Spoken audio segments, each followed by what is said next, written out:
صل على سيدنا محمد وعلى آل سيدنا محمد. أعوذ بالله من الشيطان الرجيم. بسم الله الرحمن الرحيم. الحمد لله رب العالمين، والصلاة والسلام على سيد المرسلين وعلى آله وصحبه أجمعين. رب اشرح لي صدري ويسر لي أمري واحلل عقدة من لساني يفقه قولي. سبحانك لا علم لنا إلا ما علمتنا إنك أنت العليم الحكيم. ولا حول ولا قوة إلا بالله العلي العظيم. InsyaAllah kalau maghrib pada malam ini menyambung pengajian kitab Minhajul Abidin karangan Imam Ghazali rahimahullah yang diterjemahkan oleh Syekh Daud Al-Fatani rahimahullahu ta'ala, muka surat 13, muka surat 13 baris yang ke-14 daripada bawah. Muka surat 13 baris yang ke-14 daripada bawah. Qala al-muallifu rahimahullahu ta'ala wa nafa'ana bi'ulumihi amin. Dan adapun hadnya, dan adapun had, dan adapun had barang yang wajib daripada tiap-tiap satu daripadanya daripada ilmu yang tiga. Dan adapun had barang yang wajib daripada tiap-tiap satu daripadanya daripada ilmu yang tiga. Dan adapun had dalam hak Jawi itu hadis, bukan had. Ada siapa pakar hak Rumi? Adapun had, bukan hadis tau. Jadi hak Jawi itu dan adapun hadis. Ha dal ya se. Ya se tu wak bulat lah, wak bulat. Had sakatan. Had sakatan. Dia kalau cetakan tu terlebih, huruf terlebih, kalimah apa semua, kita wak bulat, wak bulat gitu.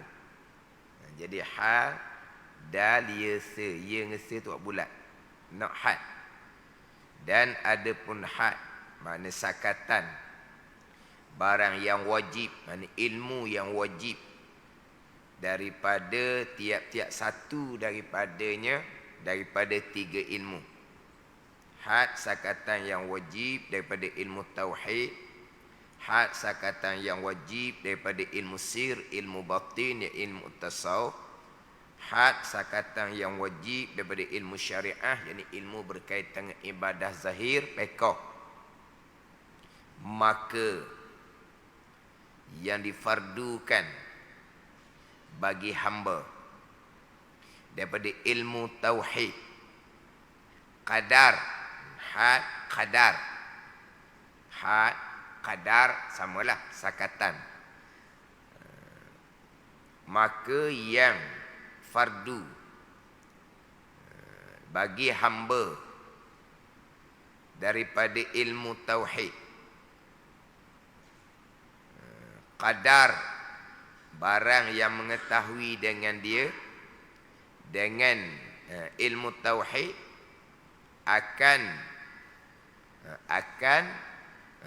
usul agama, akan usul agama, akan umbi agama. Usul ni umbi, tapak, tunjang. Akan usul agama, yakni usuluddin kita panggil. Akan usul umbi, tapak, tunjang agama. Usul agama ni melengkapi berkaitan dengan uluhiyat, ketuhanan, nabawiyat, kenabian, dan sam'iyat. Sam'iyat ni yang didengar daripada Nabi sallallahu alaihi wasallam, berkaitan dengan malaikah contohnya, berkaitan dengan hari akhirah contohnya. Jadi itu usul agama. Umbi, tapak tunjang agama berkaitan dengan ketuhanan, kenabian, dan berkaitan dengan sam'iyat, perkara-perkara yang didengar daripada Nabi sallallahu alaihi wasallam. Jadi kira-kiranya usul agama merangkumi enam rukun iman. Itu usul agama. Itu tapak agama, tunjang agama. Merangkumi enam rukun iman. Mana kadar yang fardu bagi hamba sebagai fardu ain daripada ilmu tauhid, kadar yang mengetahui dengan dia dengan kadar akan usul agama, akan umbi agama berkaitan dengan uluhiyat, ketuhanan, nabawiyat, kenabian, dan juga sam'iyat. Jadi ketiga-tiga bahagian ini merangkumi pembicaraan berkaitan dengan enam rukun iman. Itu adalah kadar hak fardu bagi hamba sebagai fardu ain daripada ilmu tauhid. Jadi hak ni masuk kepada jawapan daripada persoalan yang Imam Ghazali kemukakan berkaitan dengan soalan yang pertama, apakah ilmu yang wajib? Apakah ilmu yang wajib yang tak dapat tidak bagi hamba daripada menghasilkan dia ilmu di dalam pekerjaan ibadah. Pekerjaan ibadah, pengabdian diri kepada Allah. Apakah ilmu yang tak dapat tidak bagi hamba menghasilkannya di dalam pekerjaan ibadah. Kemudian ilmu yang tak dapat tidak ni hak dia, sakatan dia pula. Setakat mana hak tak dapat tidak daripada menghasilkan ilmu di dalam pekerjaan ibadah. Ini dua persoalan. Ilmu manakah yang wajib fardu ain ke atas kita, yang tak dapat tidak? Tak dapat tidak ni fardu ain lah. Hak fardu kifayah, ada dah orang belajar, lepaslah dosa kitanya. Yang dapat pahalanya orang yang belajar lah, bukan kita dapat pahala. Tapi kita tak berdosa. Itu bukan yang tak dapat tidak. Yang tak dapat tidak ni ilmu hak fardu ain. Hak kewajipan yang putus, kewajipan yang mandatori atas tiap-tiap orang yang mukallaf, yang baligh serta berakal. Ilmu yang tak dapat tidak. Tauhid, ilmu sir, ilmu batin, ilmu tasawuf.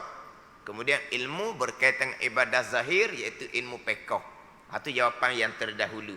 3 ilmu. Kemudian daripada tiga ilmu ni pula, hak dia. Sebab ilmu tauhidnya luas, ilmu fiqh lagilah luas, ilmu tasawuf pun luas. Dalam ilmu yang luas ni, manakah hak yang tak dapat tidak fardu ain? Jadi didatangkan dua persoalan. Sekarang ni dikemukakan jawapan kepada persoalan yang kedua.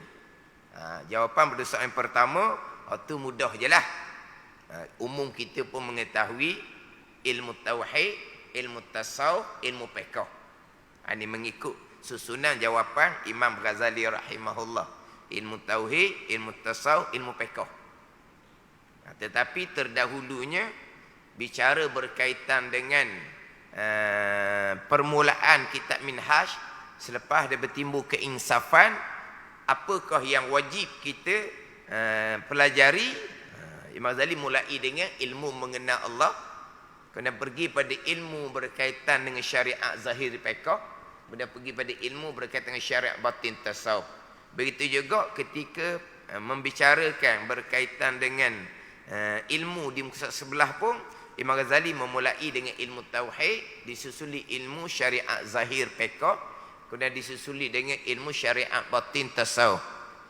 Tapi jawapan Imam Ghazali datangkan hak berkaitan dengan apakah ilmu yang wajib, yang lazim, yang tak dapat tidak. Ilmu tauhid, kemudian ilmu tasawuf dan ilmu fiqh. Kemudian didatangkan hak dia, sakatan daripada 3 ilmu. Dimulai dengan sakatan ilmu tauhid yang saya baca tadi, pergi pada hak sakatan ilmu tasawuf, wala pergi pada hak sakatan ilmu fiqh. Jadi hak yang pertamanya ilmu tauhid itu tetap yang pertama. Tapi fiqh tasawuf fiqh ni bertukar-tukar. Ilmu yang pertama, ilmu tauhid itu usuluddin. Ilmu fiqh dan tasawuf, ilmu tasawuf dan fiqh furu'uddin. Jadi ilmu usuluddin, ilmu tauhid tetap Imam Ghazali depan. Yang kedua, yang ketiga tu Imam Ghazali tukar antara fiqh tasawuf fiqh. Mana furu'uddin ni jalan sekali. Usuluddin tu hak tapak agama. Ada ni. Usuluddin tu tapak agama. Kemudian hak fiqh tasawuf fiqh ni furu' agama. Sebab tu bila masuk kepada bicara taubah dalam kitab Minhajul Abidin, apabila didatangkan berkaitan dengan dosa. Berkaitan dengan dosa. Imam Ghazali datangkan 3 dosa. Yang pertama, dosa kufur. Yang kedua, dosa bid'ah i'tiqadiyah. Yang ketiga, barulah dosa furu' agama. Dosa kufur ni, kufur dalam bab pegangan. Pergi kepada yang kedua, dosa bid'ah i'tiqadiyah, bid'ah dalam bab pegangan. Yang ketiga barulah pergi pada dosa furu' agama. Dosa cabang agama pecah kepada 3. Dosa dengan Allah, contohnya berjudi, minum arak, makan riba. Dosa dengan Allah berkaitan dengan tinggal kefarduan, tinggal sembahyang, tinggal puasa. Dosa dengan Allah berkaitan dengan kesalahan sesama anak Adam. Jadi 3 bahagian dosa itu pergi kepada dosa furu'uddin. Dosa furu'uddin ini merangkumi dosa syariat zahir dan merangkumi dosa syariat batin. Tapi hak dosa usuluddin Imam Ghazali letak di atas.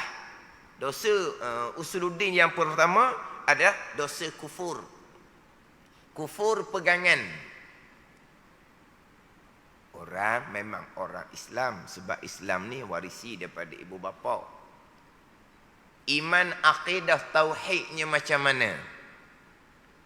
Akidah pegangannya macam mana? Terpesong pegangan, ada yang sampai tahap kufur ijma' ulama'. Ada yang khilaf pada kufur. Ada yang dosa. Ada yang pegangan terpesong hak pasik lagi mubtadi', pegangan yang berdosa besar, pegangan yang bid'ah i'tiqadiyah, bid'ah yang sesat, balasannya neraka Allah Subhanahu wa taala. Ini hak berkaitan dengan dosa usuluddin. Yang pertama, kufur ijma' ulama'. Itu kita mengaji molek dalam ilmu tauhid. Dia akan membicarakan berkaitan dengan pegangan-pegangan yang kapi. Ijma' ulama', orangnya Islam, bersembahyang, berpuasa, tetapi berakidah dengan akidah yang kapi. Mati dengan akidah yang kapi, kekal neraka selama-lamanya. Bertaubah kemudian, berpegang dengan akidah yang sebenar, terdahulu berpegang akidah yang kapi, sembahyang, puasa, zakat, haji, wajib diqadakkan kembali. Ini kalau berpegang akidah yang kafir. Pergi pula kepada pegangan yang terpesong, yang khilaf pada kafir. Ada kata kafir, kekal neraka. Ada kata fasik lagi mubtadi', pegangan yang berdosa besar. Pegangan yang bid'ah. Contohnya pegangan yang khilaf pada kafir, pegangan Mu'tazilah yang masyhur, yang menyatakan bahawa perkara jahat, kufur dan maksiat bukan datang daripada qada Allah. Allah tidak mengqadakkan perkara jahat.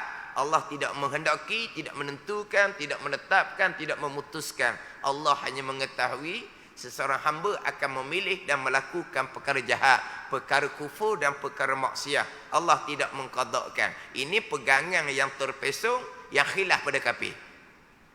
Ada satu pun mengatakan kafir pegangan ni, ada yang mengatakan ini pegangan yang dosa besar. Tak kafir walaupun semai puasanya sah, tapi sama sekali tidak akan diterima oleh Allah Subhanahu wa taala. Contoh laginya pegangan qadariyah, khilaf pada kafir. Satu laginya yang terpesong, yang mana tidak ada ulama menghukumkan kafir, tapi pegangan yang berdosa besar, contohnya pegangan jabariyah. Ini hak dosa-dosa pembicaraan bab taubah yang disusun oleh Imam Ghazali rahimahullah. Jadi pembicaraan ilmu yang pertamanya tetap ilmu usuluddin, ilmu pegangan tu tetap. Boleh pergi pada furu'uddin, sama ada mulai pekoh tasawuf ataupun tasawuf dah pekoh. Ini ilmu hak tak dapat tidak. Hak tu kita mudah je kita tahu. Ini hak ni, sakatan. Hak sakatan ni sangat mustahak lah kita kena kemah molek. Hak ilmu tauhid, pekoh tasawuf, orang tahu belaka, fardu ain kita belajar, orang tahu belaka. Tapi setakat mana? Alah kita jalan je lah. Kalau kita belajar banyak, okeylah jalan je lah. Mana ilmu tauhid fardu ain ke fardu kifayah kita jalan sekali. Ilmu pekoh fardu ain ke fardu kifayah jalan sekali. Ilmu tasawuf pun sama jalan sekali. Kalau kita belajar banyak macam duduk pondok. Mewah dengan ni dengan kuliah. Mewah dengan ngaji kitab. Belah-belah kitab sehari semalam. Jalan je lah. Fardu ain, fardu kifayah, fardu ain, fardu kifayah. Pada ni. Sebab mewah. Tapi kalau kita ngaji kodo kapung ni terhad. Mana kita kata gok cukup tak cukup je sebenarnya. Pada ni sebab apabila kita mengekali dosa besar jahil fardu ain, kita bertaubah dengan bahawa kita memulai belajar ilmu fardu ain. Belajar setara mana kau dipanggil kita bertaubah dengan bahawa sekarang kita sedang belajar ilmu fardu ain. Setakat mana kita belajar tu dia panggil kita sedang bertaubah. Yang mana malaikat tidak akan catat dosa besar jahil fardu ain kita. Walaupun ketika tu kita masih lagi tidak lengkap ilmu fardu ain sebab kita dalam belajar. Maka malaikat tak catat dosa besar kitanya kerana jahil fardu ain terdahulu. Tapi belajar setakat mana dia panggil orang yang bertaubah. Sebab kita ni tiga ilmu ni. Fardu ain tauhid, fardu ain fiqh, fardu ain tasawuf. Kita ni pula dalam keadaan dosa besar jahil tiga ilmu ni bermula daripada umur baligh, umur 15 paling lewat. Kita sekarang berumur 20 tahun, 30 tahun, 40 tahun, 50 tahun, 60 tahun. Dalam dosa besar setiap saat malaikat catat ni. Kita nak bertaubah. Nak bertaubah kena belajar fardu ain tauhid. Dia kena belajar fardu ain fiqh, kena belajar fardu ain tasawuf. Dia panggil kita sedang belajar dalam bertaubah, belajar banyak mana? Sebab apa? Sebab tiga ilmu fardu ain ni kena selesai secepat mungkin ni. Sebab ilmu fardu ain ketiga-tiga ni sepatutnya lama dah kita belajar. Mula daripada umur kita baligh lagi. Bahkan ilmu fardu ain 3 ni wajib diajak oleh ibu bapa kita sebelum kita balik laginya. Ada ni. Tapi bila kita balik tidak dilengkapkan ilmu fardu ain tauhid fiqh tasawuf, kita balik tapi kita tak belajar juga. Hak fardu ain tauhid fiqh tasawuf bertahun kemudian kita pun bertaubah. Rukun taubahnya kita kena belajar fardu ain tauhid fiqh tasawuf. Setakat mana kita dipanggilkan kita menyempurnakan rukun taubah, kita sedang belajar fardu ain tauhid fiqh tasawuf. Fardu ain tauhid sekali seminggu. Fardu ain fiqh sekali seminggu. Fardu ain tasawuf sekali seminggu. Kedua kali seminggu. Hak tu hak ngulang. Hak tu hak beres dah, hak ngulang. Ada ni. Hak tu hak ngulang. Hak kita yang berdosa besar sebelum ni. Hak tu kita kena susung sendiri lah tu. Kena nilai sendiri. Maknanya macam mana kita nak sehari-hari kita tu dengan masa yang terhad kita ni sibuk dengan cari nafkah, hak menjadi kewajipan atas kita, diri dan keluarga kita, kesibukan kita tu. Kita nak pastikan tiga-tiga ilmu fardu ain ni ada dalam sehari. Kalau boleh sehari tu 2 kali tauhid, 2 kali fiqh, 2 kali tasawuf, kagak sikit. Kalau tauhid sekali je, fiqh sekali je, tasawuf sekali je, tu kira-kira wallahu a'lam lah. Tapi kalau tauhid sekali, esok pula fiqh fardu ain, lusa pula tasawuf fardu ain. Sekarang ni kita nak kemah akidah ni sekarang. Sekarang ni nak comel semayang kita sekarang. Sekarang ni nak comel hati kita ni. Jangan ada riak, ujud, takabur tu fardu ain belaka ilmu tu. Sekarang lah. Tapi yang kitanya duduk dalam keadaan jahil fardu ain bertahun-tahun, berpuluh-puluh tahun, kita ambil satu je sehari. Fardu ain tauhid, esok fardu ain fiqh, lusa fardu ain tasawuf. Itu dia panggil menyempurnakan rukun taubah ke seumpama tu. Kalau tauhid sekali seminggu, fiqh sekali seminggu, tasawuf sekali seminggu go, tu orang hok beres dah.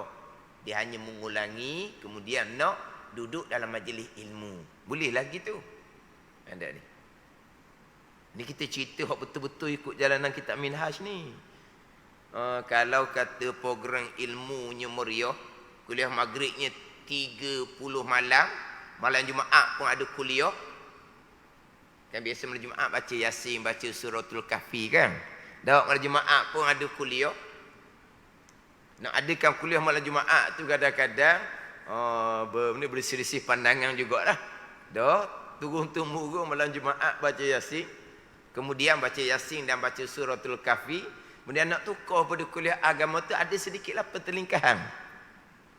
Tapi maknanya malam Jumaat pun kuliah juga 30 malam kuliah maghrib, 30 guru kuliah maghrib. Tauhid fardu ainnya mana? Fiqh fardu ainnya mana?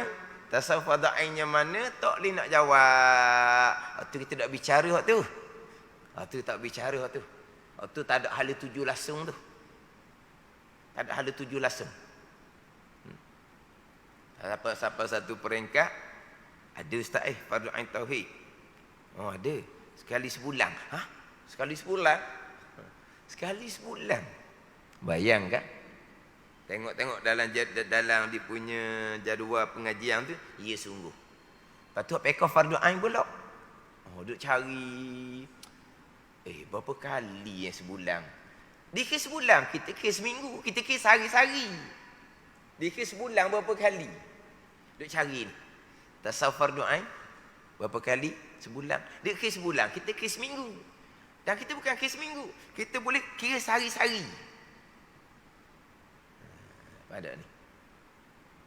Ni ada orang yang betul-betul dia mari keinsafan. Dia cuti kerja hidup pondok. Dia kata nak ambil cuti tanpa gaji. Hidup pondok. Dia hidup pondok. Dia kata pergi berapa bulan tak tahulah. Tapi dia kata tak boleh juga fardu ain. Sebab apa? Pondok ni dia ngaji ilmu fardu kifayah banyak. Kitab-kitab besar belaka. Yang hak ni hanya datang untuk bereskan fardu ain. Bukan nak ngaji banyak-banyak. Dia pun masa lagi bekerja, cuma cuti tanpa gaji.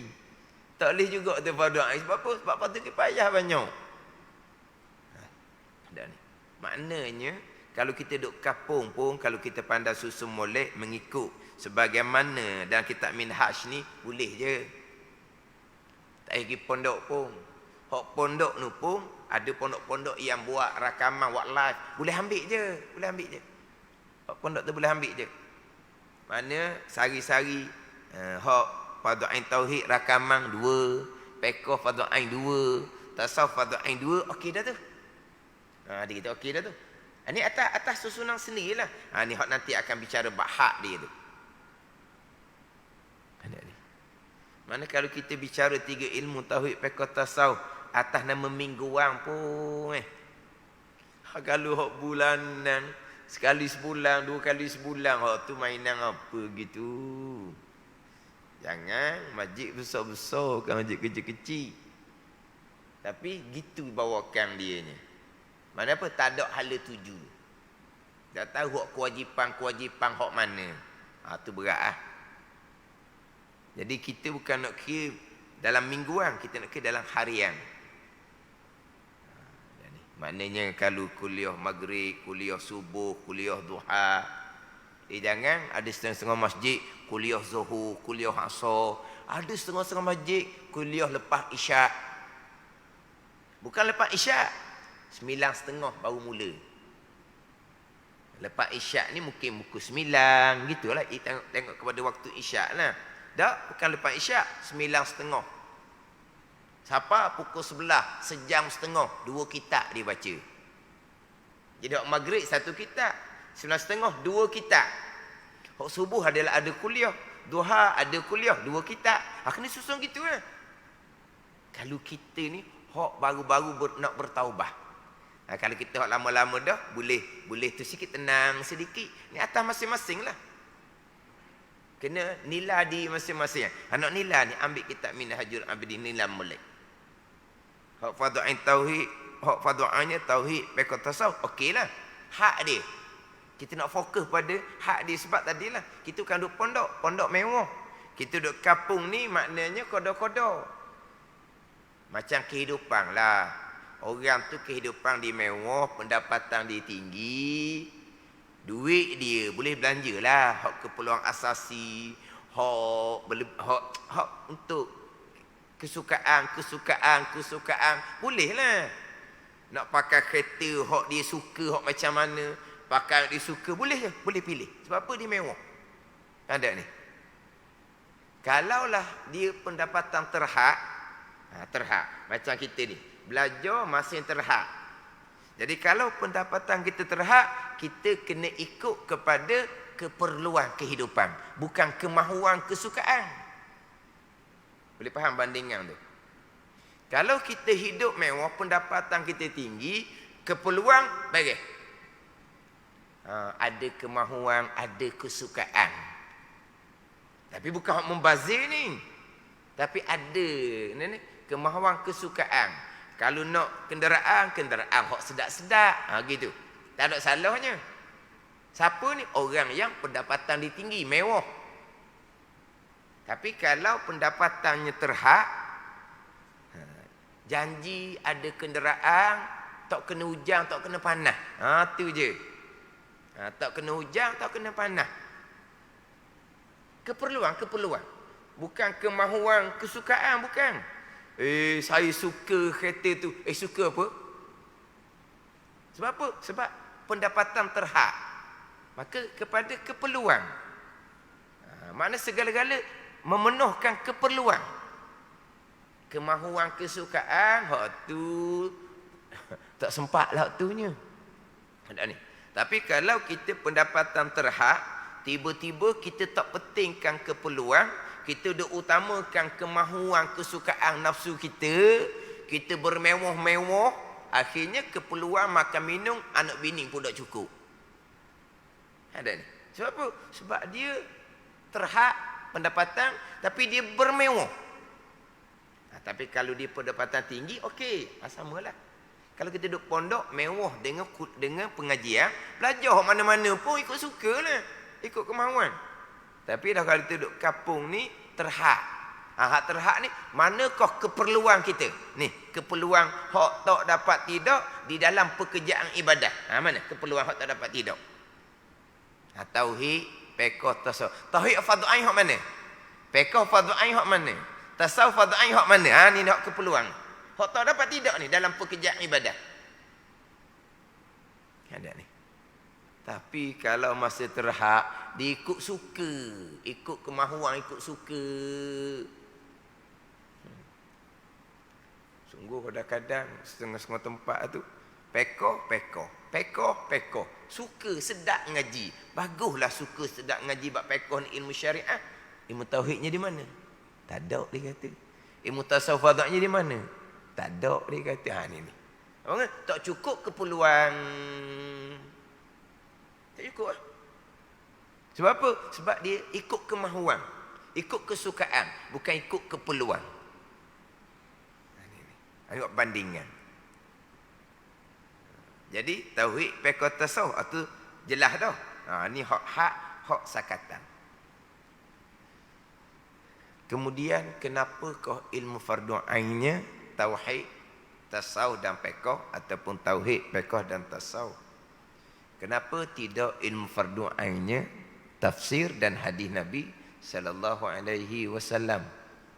Walaha agama kita sumber agama Al-Quran dan hadis. Yang ditinggalkan oleh Nabi adalah Al-Quran dan hadis.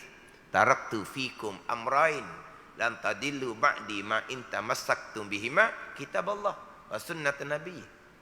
Kita maklum tu, Nabi tinggal dua perkara yang mana tidak akan sesat selama-lamanya selagi berpegang dua perkara, Al-Quran dan hadis Nabi sallallahu alaihi wasallam. Jadi fardu ainnya ilmu tafsir lah, fardu ain. Ilmu tafsir Al-Quran. Membaca Al-Quran itu selebih-lebih zikir. Ilmu untuk memahami ayat Al-Quran. Ilmu untuk memahami hadis-hadis Nabi sallallahu alaihi wasallam. Hak ni hak dua hak Nabi tinggal. Jadi sepatutnya fardu ain dua ni lah. Kenapa jadi tauhid, tasawuf dan fiqh?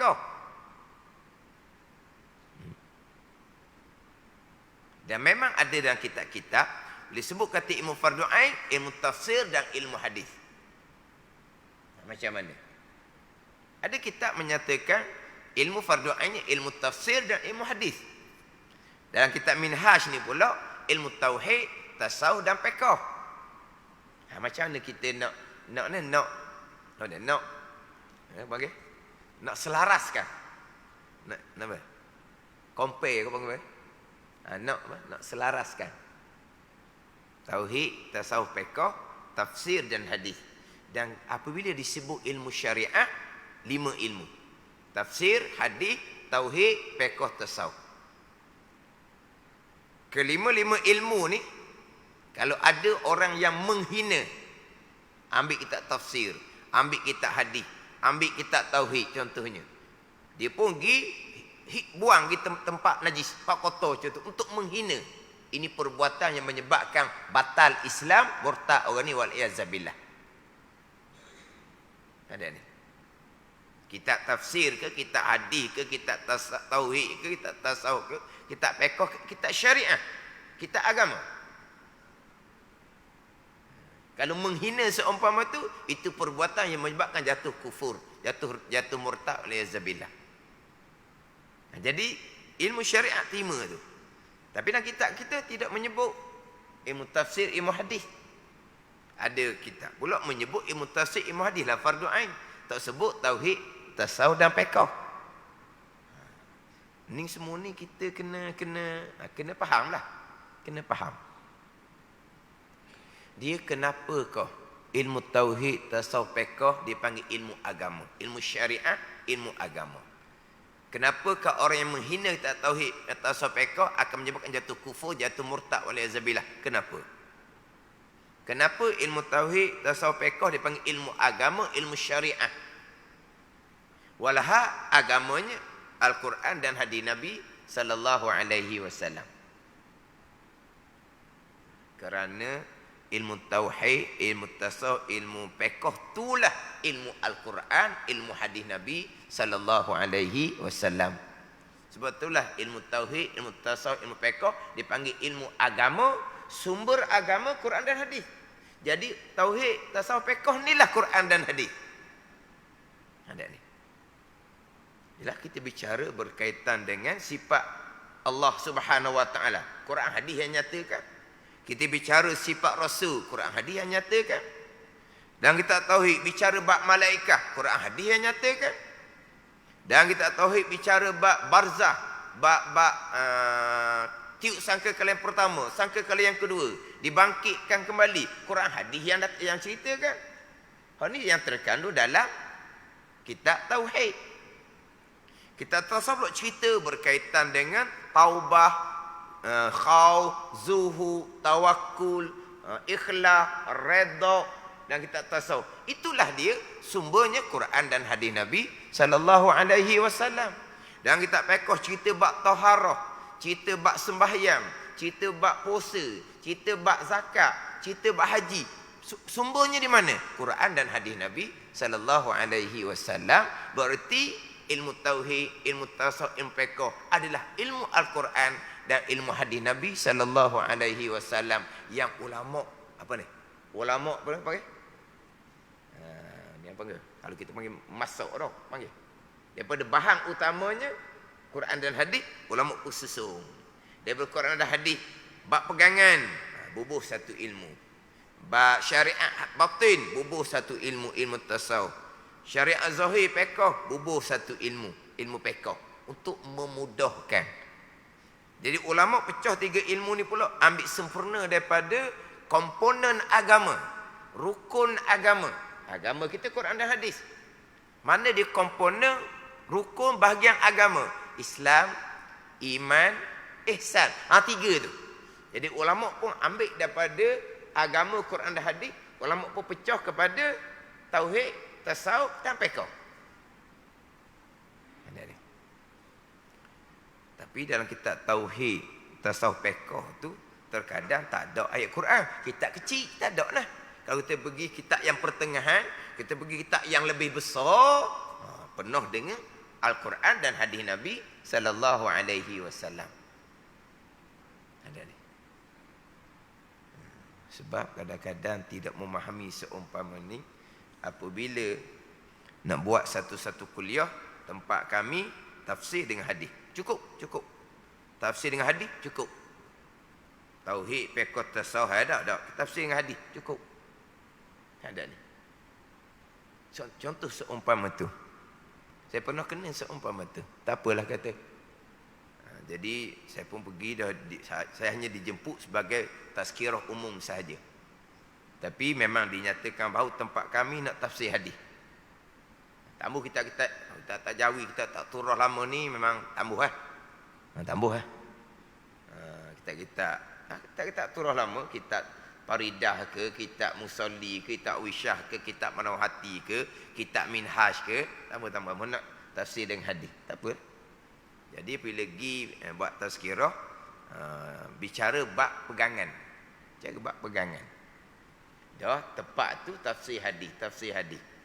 Bicara bab pegangan. Bicara bab qada dan qadar Allah Subhanahu wa taala.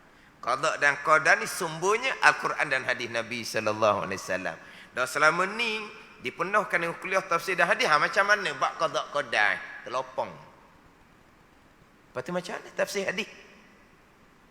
Bab qada qadar ni Al-Quranul Karim lah. Bab qada qadar ni hadis Nabi sallallahu alaihi wasallam lah. Tiba-tiba tak lepas rukun iman yang keenam. Barulah macam mana ni nak faham ni. Tu kata kena ambil kitab-kitab turah, kitab-kitab jawi, kitab Faridah ke apa ke. Dah sama ni kita mengaji tafsir cukup di dalam tu. Tapi nak ngaji tafsir, nak cukup dalam tu kena harian, bukan mingguan, bukan bulanan. Al-Quran ni fahamlah. Luah mana pun bicara Al-Quran ni. Nak betul-betul kembali pada Al-Quran, tafsir tu tiap-tiap hari. Hadis tu tiap-tiap hari. Kita mengaji mingguan sahaja. Kita nak balik kepada tafsir hadis yang ilmunya luah, merangkumi fardu ain, fardu kifayah, luah di dalam tu. Jadi macam mana dengan asah? Dia gitu. Baru disedar. Dalam ilmu tafsir, ilmu hadis cukup bicara bab tauhid dalam tu, bicara bab tasawuf dalam tu, bicara bab fiqh cukup dalam tafsir dan hadis. Tapi kita belajar macam mana? Akhirnya rukun iman keenam pun tak lepas. Ada orang yang makna belas tahun. Belas tahun. Naik motor pergi belajar. Mingguan naik motor pergi belajar. Perjalanan sejam setengah 2 jam. Tiap-tiap minggu istiqamah. Tak kira hujan, tak kira panas. Sapalah. Motor. Sejam setengah 2 jam. Tiap-tiap minggu. Belah-belah tahun. Tafsir yang dibaca oleh guru tu sudah balik dah. Habis balik dah. Tapi bila bicara bab qada dan qadar, baik dan jahat qada dan qadar bergelepar. Tak lepas. Tak cukup ke ilmu tafsir yang sudah habis berulang? Cukup. Tapi kita tak mampu nak menguasai. Pada ni. Jadi ulama pun susun daripada Quran dan hadis. Dalam tauhid, dalam tasawuf, dalam fiqh, ulama pun susun. Ni hak fardu ain, hak kecil-kecil. Hak ni naik tinggi sikit, hak fardu kifayah. Hak ni naik tinggi lagi ni untuk orang-orang yang mendalami ilmu agama. Kitab tauhid, tasawuf, fiqh, hak kecil ke, hak pertengahan ke, hak besar ke, Quran dan hadis. Betul dia dipanggil ilmu agama. Kalau bukan Quran dan hadis, tak panggil ilmu agama. Sebab agamanya Quran dan hadis. Tapi kalau tauhid, tasawuf, fiqh bukan ilmu Quran dan hadis, tak panggil ilmu agama lah. Dia panggil apa? Panggil ilmu agama baru lah. Gitulah barangkali. Ini kena faham situ. Jadi biasa tu saya bandingan beginilah, dia kata ilmu tafsir, ilmu hadis ni diumpamakan dengan kayu balok. Tak ada, umpama dengan kayu balok. Kemudian daripada kayu balok tu maka siapa dikilang jadi tiang, jadi kayu latar, jadi kayu dinding. Pada ni. Siapa kilang tu barulah kita ni pula ni. Kita nak buat apa sebenarnya? Nak buat untuk berteduh je. Untuk keluarga kita ni berteduh, tak kena hujan, tak kena matahari. Sebab kita pendapatan kita terhad. Mana kodoh-kodoh je ni, kodoh-kodoh nak berteduh je. Kita pergi carilah di stor kayu. Nak buat besar sikit, stor kayu mungkin mahal. Pergi cari bak kilang kayu ke gitulah barangkali. Kenapa tak pergi cari dalam hutang tu? Bak kayu balok oh. Kita ada kemampuan ke? Ada kemampuan? Pergi cari kayu balok. Tapi yang kita duk pergi beli kayu ni, tiang ke, latar ke, dinding ke, di stor kayu ke, di kilang kayu ke, ada rupa balok? Tak ada dah. Rupa tiang, rupa latar, rupa dinding. Mari mana? Mari daripada kayu balok. Tapi tak nampak dah hak asal di kayu balok. Oh, tapi kalau kita ni berkemampuan, cari kayu balok lah. Siapa yang boleh cari kayu balok? Orang ada lesen. Orang ada peralatan. Apa boleh pergi masuk hutang? Ada ni. Ada belakalah peralatan dia. Dengan stewong dia. Tahu stewong? Kau orang macam putih tak tahu. Tahu stewong? Lori stewong tu lah, tak tahu. Lori stewong tu dia tak jalan raya. Kalau dia nak pindah tempat, dia lori stewong tu atas lori lain pula. Atau stewong tu. Kena ada peralatan lah. Kalau tidak, masuk hutan gitu. Sesak dalam hutan. Kena makan di harimau lah. Dok ni kita nak ambil sumber asal. Balok. Siapa yang berkemampuan? Begitulah juga. Kita nak ambil sumber asal. Tafsir dan hadis. Kena mengaji betul-betul. Untuk memahami Quran hadis ni kena belajar belas-belas ilmu. Pada ni. Nak pergi masuk hutan ambil kayu balok, kena ada bagai-bagai syarat kitanya. Baru boleh masuk hutan. Kalau tidak punah kita. Samalah. Kalau tidak kita direct kepada asal tafsir hadis, belajar belah-belah tahun, begitu istiqamah. Naik motor hujan panas, sejam setengah 2 jam, tapi bak iman, bak akidah tak lepas, bak hukum akal sembahyang tak lepas. Pada ni. Jadi daripada Quran dan hadis, ulama warasatul anbiya, letak pembahagian agama, Islam, iman dan ihsan, semuanya Quran dan hadis. Jadi bicara bab pegangan, ulama pun bubuh dalam kitab tauhid. Bicara bab syariat batin, ulama pun bubuh dalam kitab tasawuf. Ulama pun bubuh dalam kitab fiqh. Ni. Lepas tu tadilah hak kitab ni pula ada yang permulaan, ada yang pertengahan, ada hak betul-betul tinggi. Kemudian naik kepada direct pada tafsir dan hadis Nabi sallallahu alaihi wasallam. Tu sampai ke tahap ulama-ulama muktabar. Ada ni. Ni kena fahamlah, tak faham sini dia akan jadi apanya? Tafsir hadis lah. Kenapa nak tauhid, tasawuf, fiqh?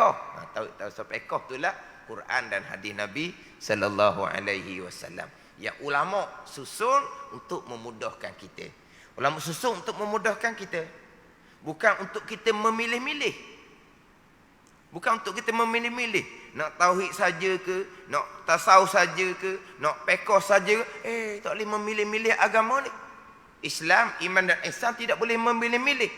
Ya ayyuhallazina amanu dukhulu fis silmi kafah. Kena masuk agama secara keseluruhan. Wala tattabi'u khutuwati syaitan. Jangan kami ikut jejak langkah syaitan. Pilih-pilih pula dah bahagian agama. Nak tauhid saja, nak tasawuf saja, nak pekoh saja, itu jejak langkah syaitan.